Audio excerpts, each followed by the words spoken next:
Welcome to the Rim Break Rodeo. We hope this video helps. You begin by opening the app and granting camera and storage access. This lets the viewfinder stream to the interface.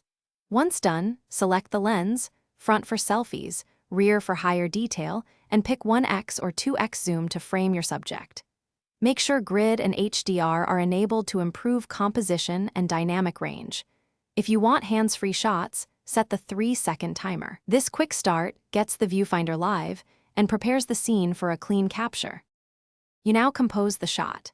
Tap the screen to focus and drag the exposure slider to brighten or darken the frame. This controls how the sensor reads light.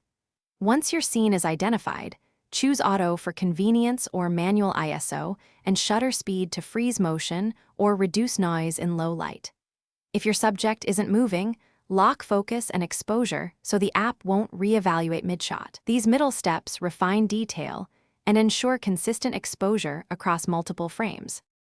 You press the shutter to take the photo, hold it for a burst if you need multiple frames, or swipe to switch to portrait or video quickly. Once captured, review immediately. Crop, adjust color temperature, and apply gentle sharpening before saving.